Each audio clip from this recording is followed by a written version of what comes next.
Πολλοί από τους αναγνώστες μας ζητούν να μάθουν περισσότερα πράγματα για την προσωπική σας ζωή και ιδιαίτερα για την οικονομική σας κατάσταση. Γιατί, μήπως είναι εφοριακή? Όχι βέβαια. Είναι διακρισία αν σας ρωτούσαμε από ποιες δουλειές δημιουργήσατε τη μεγάλη και τεράστια περιουσία σας. Ό,τι και να σας πω θα είναι ψέμα. Γι' αυτό γιατί να σας το πω, αφού δεν θα με πιστέψετε. Γενικά, είστε ένας πολύ παράξενος άνθρωπος. Παραξενεύομαι που τα ακούω αυτό το πράγμα.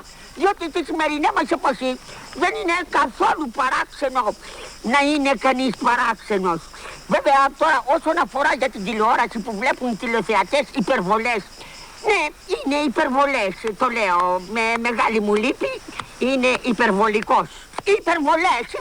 Σωστά.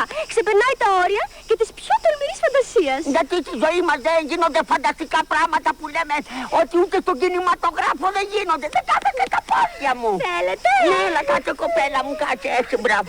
Αναφέρεται όμως τον κινηματογράφο. Ναι. Και από ό,τι διάβασα, υπήρξατε ένας από τους μεγαλύτερους αστέρες του κινηματογράφου. Ναι, αλλά του βουβού όμως, του βουβού.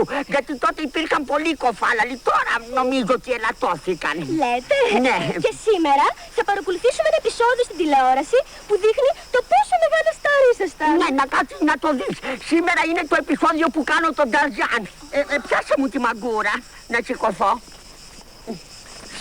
Σκύψε λίγο. Κι άλλο? Κι άλλο, εκεί είσαι, μη σηκώνεσαι. Να σηκωθώ τώρα? Όχι ακόμα, κόκορας είμαι.